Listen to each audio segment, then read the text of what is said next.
Hello students, welcome to the web classes. मैं हूं Shashikant sir, आपका फिर से स्वागत करता हूं ऑनलाइन क्लास में। हमने 12th standard English medium accounts में चैप्टर नंबर 5 में पिछले कुछ दिनों से चैप्टर नंबर 5 के हम सम्स देख रहे हैं, जिसमें हमने question number 8, question number 9 successfully complete कर लिया है। आज हम करने जा रहे हैं क्वेश्चन नंबर 10। तो देखते हैं क्वेश्चन नंबर 10 और उसकी हेडलाइन क्या कहती है। सो इन question number 10 I'm reading the question. Vidit and Vishal are the partners sharing profit and loss in the ratio of 2:3. So Vidit और विशाल इनका ओल्ड रेशियो है 2:3, है ना। आप देख सकते हो नाम जो पार्टनर के मैंने लिखे हैं वो है Vidit and Vishal. Then the balance sheet of their firm as on 31/3/16 was as under. हमारा काम क्या होता है? तो हमारा काम होता है कि पहले एडजस्टमेंट्स को रीड करना, एडजस्टमेंट्स रीड करके टिक मार्क करना।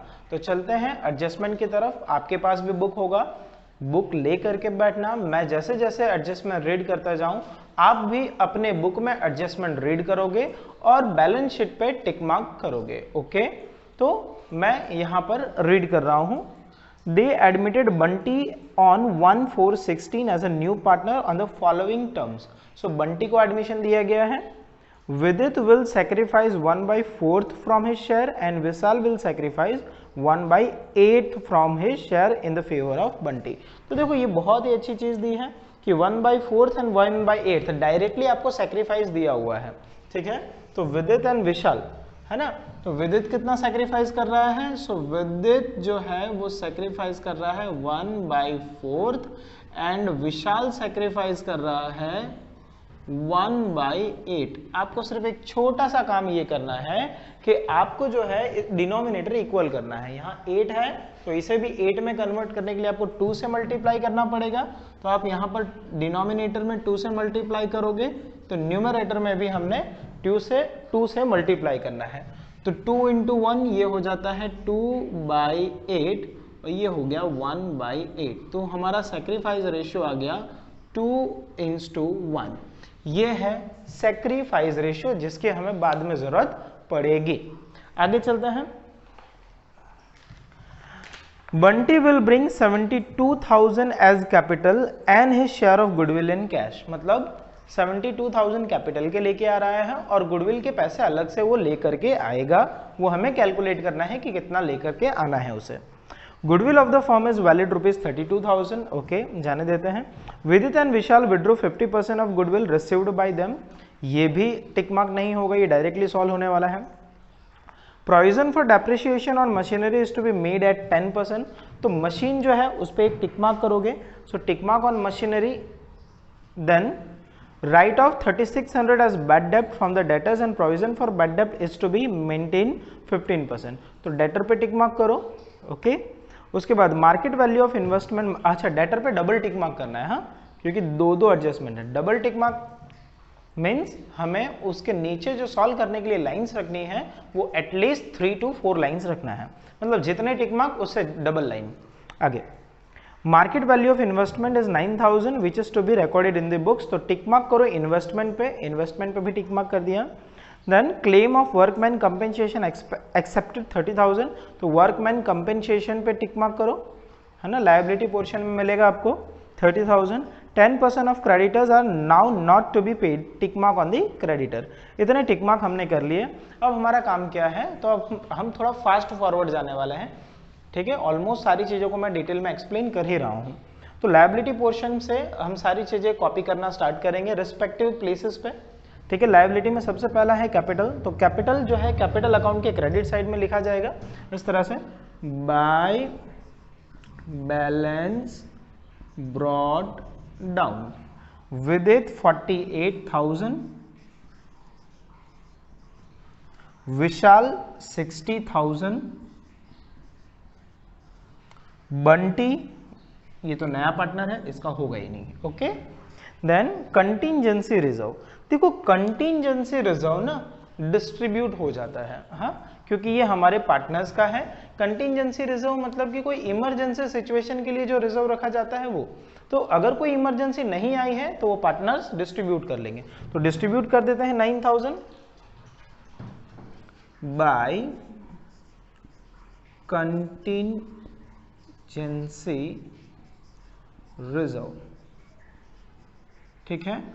रिजर्व की टोटल अमाउंट है 9,000 इन द रेशियो ऑफ 2:3। तो 9,000 इन द रेशियो ऑफ 2:3 अगर हम देखेंगे, सो 9,000 into 2 divided by 5, it would be approximately 3600।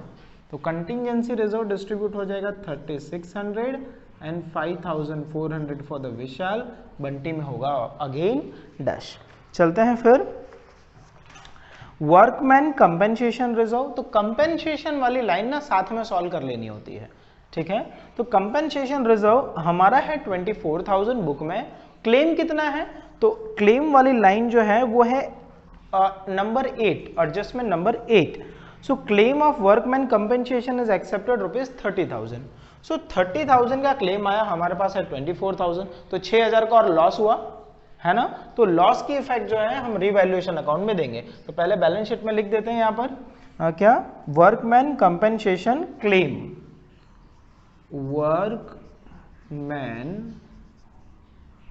Workman compensation claim, how much, 30,000। कहां से लाया ये 30,000? तो ये 30,000 एडजस्टमेंट नंबर 8 से लाया है ना। जस्ट क्लेम ही है जो मैं साथ साथ में सॉल्व कर देता हूं, ठीक है। हमारा एक्चुअली रिजर्व कितना था? तो एक्चुअल रिजर्व वाज 24,000 था, 30,000 का क्लेम आया, तो 6,000 आपका लॉस है क्योंकि ज्यादा देना पड़ेगा। तो ये 6,000 आप लिखोगे रिवैल्यूएशन अकाउंट के डेबिट साइड में। क्या लिखेंगे यहाँ पर? To workers compensation claim, to worker compensation claim, okay, amount 6,000, ठीक है। इसके बाद में investment reserve.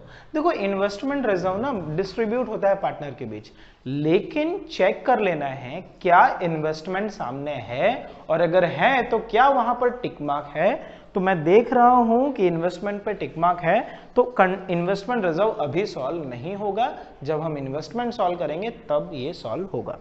Creditors 30,000 as it is writed, creditors tick mark है तो इनर कॉलम में आएगा 30,000।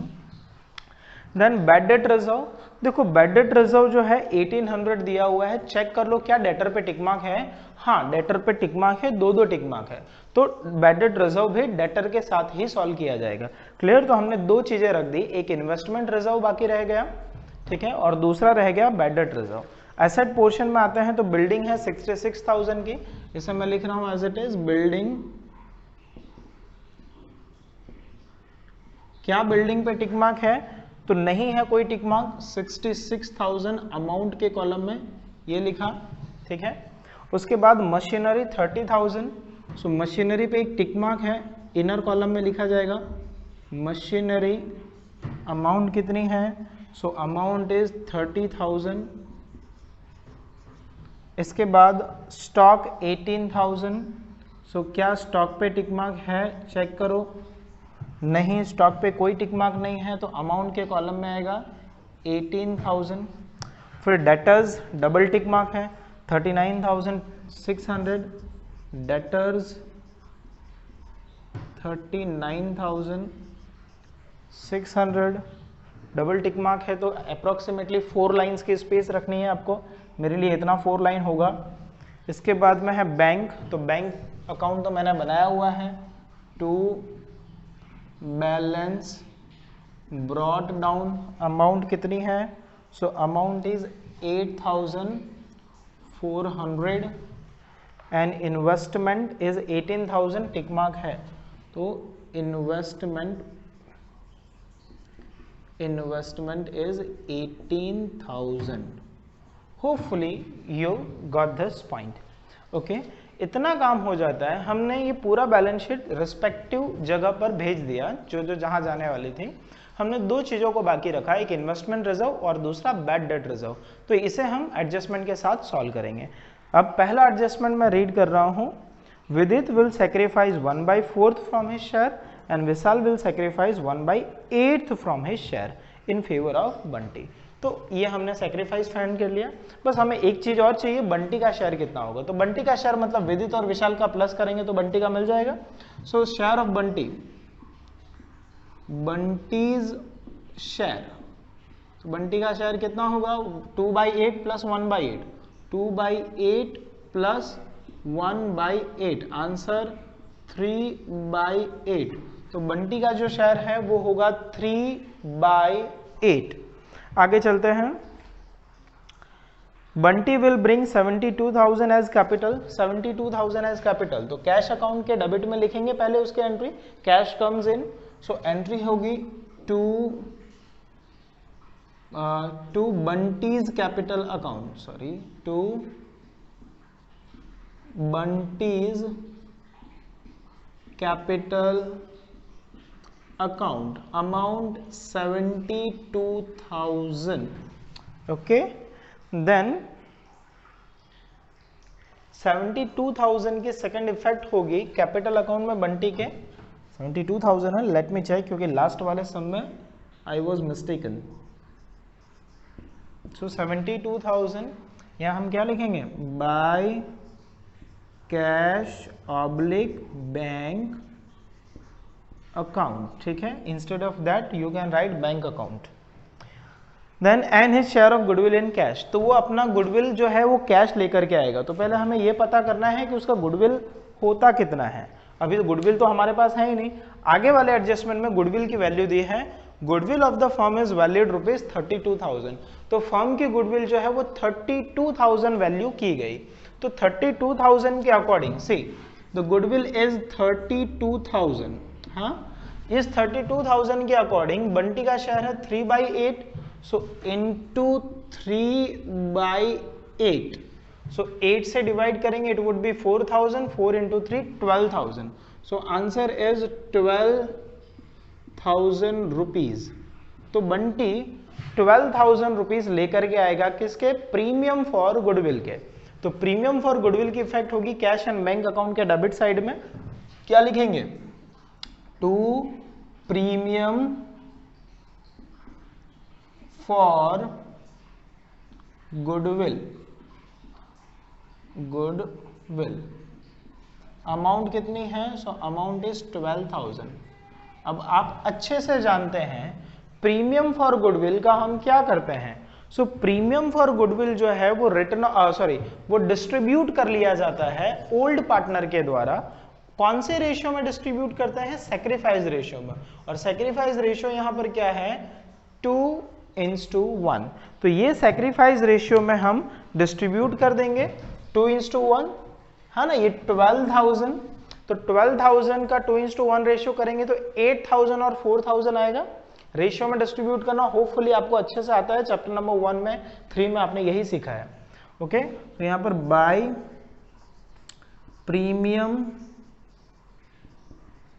फॉर गुडविल, ठीक है, जितना आ रहा है उतना मैं लिख रहा हूं, बाकी मैं डॉट।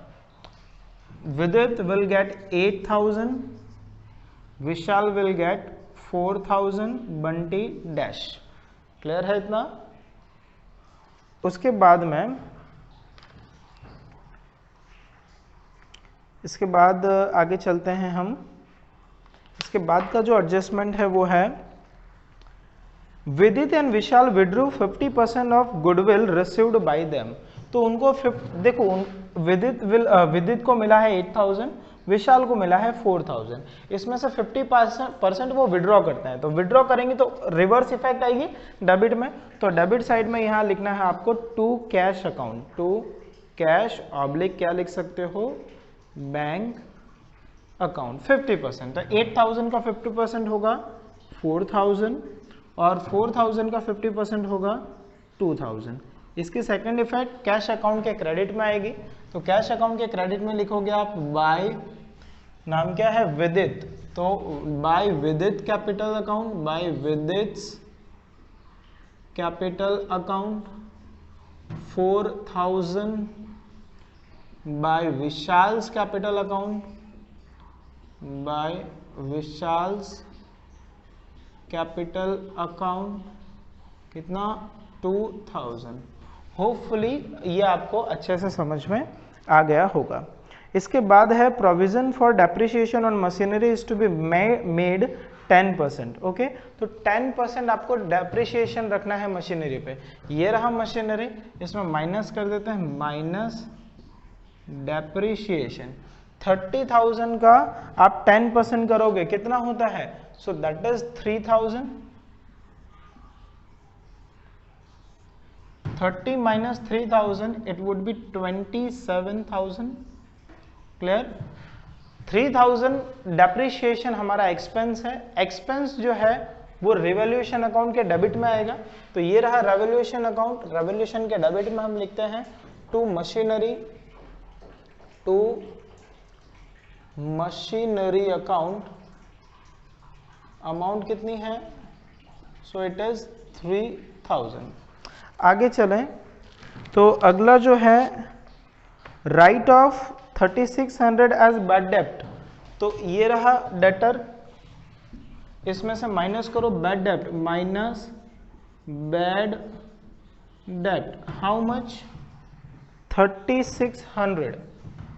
3600, तो 600 से 600 चला गया, 9 से गया 3, तो बचेगा 6। तो यहां बचता है 36,000। ओके, और 15% जो है प्रोविजन फॉर बैड डेट, मतलब BDR रखना है, minus BDR। Provision for bad debt का मतलब क्या होता है? BDR। कितना? 15%। तो 15% अप्रोक्सीमेटली होगा 3600 plus 1800। Okay, so 5400। according to me it's 5400. let me check first. okay, so if you see, yeah, 5400 I am correct. so 5400 minus करने के बाद जो फिगर बाहर आती है वो है 30,600। अब यहां देखो आप, क्या हमने कोई बैड डेट रिजर्व का कोई पॉइंट छोड़ दिया था? हाँ, जब बैलेंस शीट हम सॉल्व कर रहे थे तब हमने एक BDR जो है लायबिलिटी पोर्शन में ऑलरेडी दी हुई थी। वो BDR की वैल्यू कितनी थी चेक करो। तो BDR वाज 1800। कितना था? 1800, है ना? BDR was 1800। अब 1800 तो ऑलरेडी था, यहां पर आपने कितना लिखा? 5400। तो इसमें 5400 में से 1800 माइनस कर दो, बचा कितना? 3600। तो एक्चुअल BDR की इफेक्ट जो रिवोल्यूशन में जानी है वो कितना जाएगा? 3600। तो पहले बैड डेप्ट की इफेक्ट दे दें। सो बैड डेप्ट 3600 टू बैड डेप्ट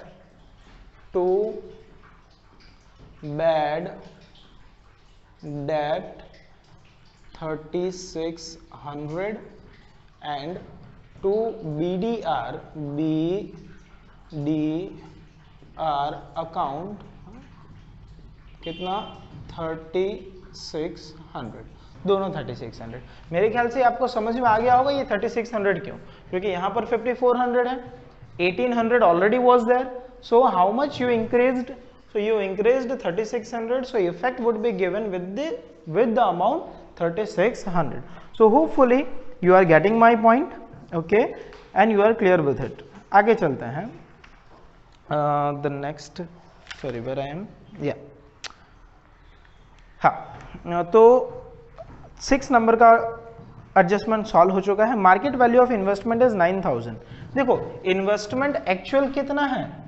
18,000 का इन्वेस्टमेंट है, उसकी मार्केट वैल्यू कितनी है? 9,000। तो 9,000 का लॉस हो गया, तो इसमें से माइनस करो लेस 9,000 और आउटर कॉलम में आ जाएगा 9,000। क्यों? 18,000 में से 9,000 आपने माइनस कर दिया। जब भी आप इन्वेस्टमेंट का कोई मतलब एडजस्टमेंट सॉल्व करते हो तो आपको चेक करना है क्या ओल्ड बैलेंस शीट में इन्वेस्टमेंट से रिलेटेड इन्वेस्टमेंट फ्लक्चुएशन फंड या फिर इन्वेस्टमेंट रिजर्व ऐसी कोई चीज थी वहां पर। तो चेक करेंगे तो आपको पता चलेगा कि हाँ वहां पर इन्वेस्टमेंट फ्लक्चुएशन फंड है। कितना है फ्लक्चुएशन फंड? इन्वेस्टमेंट रिजर्व है 7,200 का। तो देखो टोटल लॉस जो है वो टोटल लॉस हमें हो रहा था 9,000 का। अब उस 9,000 में से 7,200 का हमारे पास रिजर्व है, तो हमारा एक्चुअल लॉस कितने का हुआ? तो हमारा एक्चुअल लॉस हो रहा है 800 एंड 1800। हाँ 1800। इतने की ही इफेक्ट जो है वो रिवैल्यूएशन के डेबिट में जाएगी।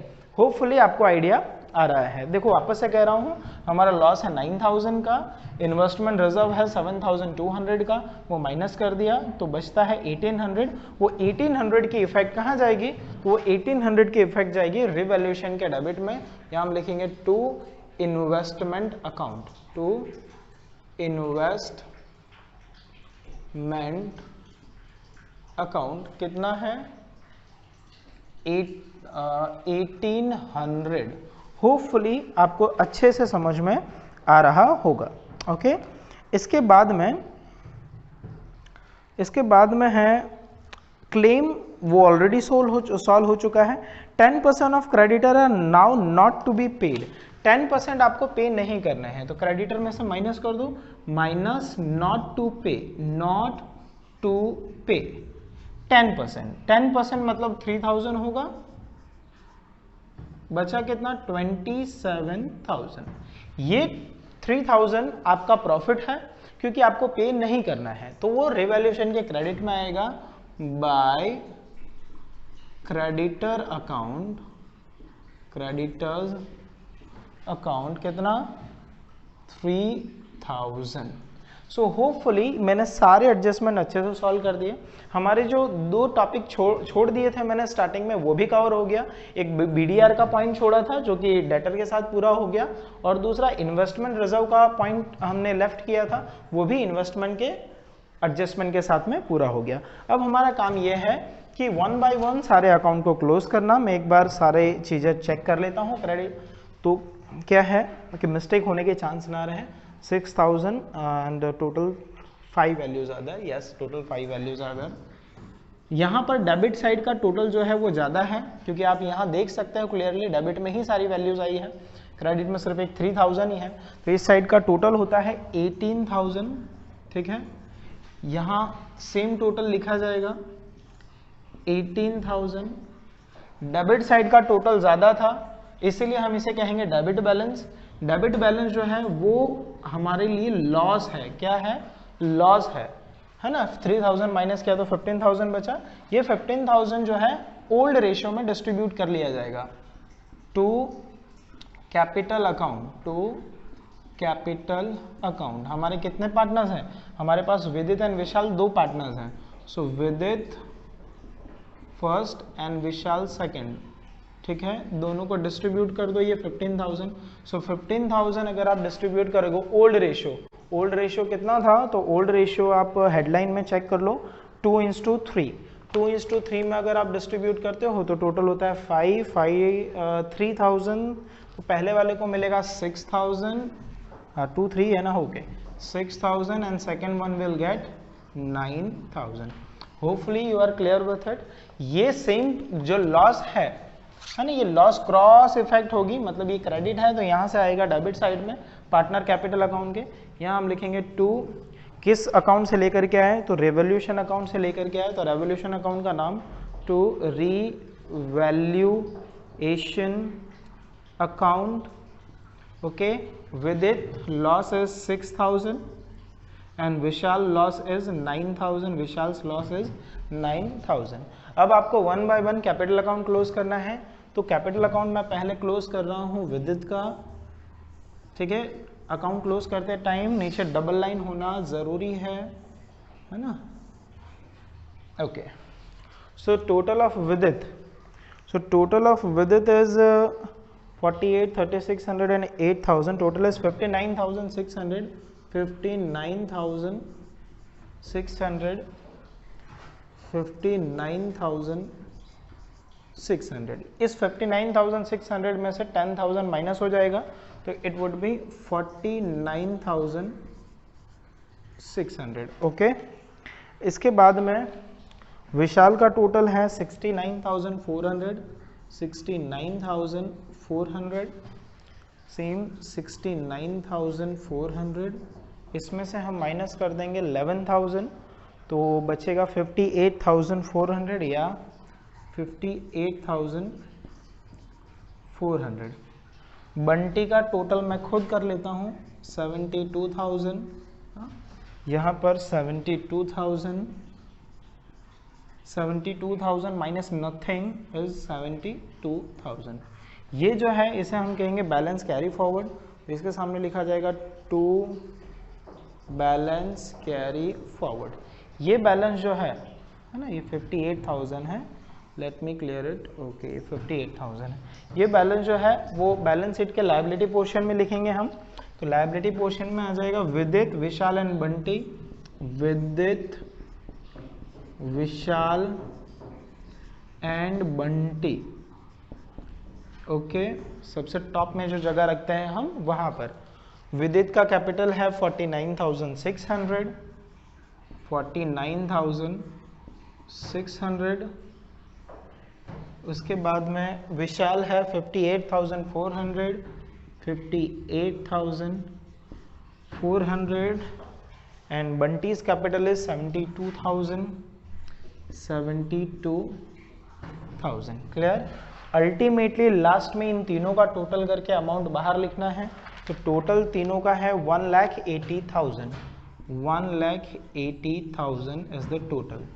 इसके बाद में cash and bank account close करना बाकी रह गया। यहाँ से अगर आप क्लोज करोगे तो 72,000 plus 12,000 84,000, 84 and 92,400 according to me. Let me check. या 92,400, 92,400, 92,400। इसमें से 6,000 माइनस कर दोगे तो इट वुड बी 86,400। या इट इज 86,400। इसे हम कहेंगे बाय बैलेंस कैरी फॉरवर्ड। ये कैरी फॉरवर्ड का जो बैलेंस है वो एसेट पोर्शन में लिखा जाता है as a bank oblique cash या फिर कैश ऑब्लिक बैंक, जैसा भी आपकी मर्जी। तो बैलेंस है 86,400 एंड अल्टीमेटली लास्ट काम होता है बैलेंस शीट का टोटल करना। दोनों साइड का टोटल टैली होना चाहिए। तो यहाँ पर दोनों साइड का अगर टोटल करोगे so 2,10,000 and 2,37,000 according to me. Let me check. या 2,37,000। So 2,37,000 is the correct answer. और इस साइड भी कितना आना चाहिए? 2,37,000। Let me check the figures तो कहीं कोई एरर ना रहे। 66,000, 27,000, 18,000, उसके बाद में है 30,600, 86,400 and 9,000 is also there. Okay, so मेरे ख्याल से आपको बहुत अच्छे से समझ में आ गया है ये पूरा सम। ये पूरे देखो, ये जितने भी चैप्टर नंबर 5 के सम्स मैंने करवाए हैं आपको घर में 3 टाइम्स करना है। You need to do at home at 3 times minimum. If you do 3 times that kind of sum, only then you will get, okay? Otherwise you will lose your 8 marks. देखो section FE में ये सम 8 marks का आएगा और इसके जैसा बिल्कुल एक और सम आएगा चैप्टर 6 में से, वो भी 8 मार्क्स का होगा। अगर आप इसको लाइटली लोगे तो आप यूं समझो you are taking a risk of 16 marks. Okay, so आज के लिए इतना ही students. Thank you, bye bye for now, stay home and stay safe.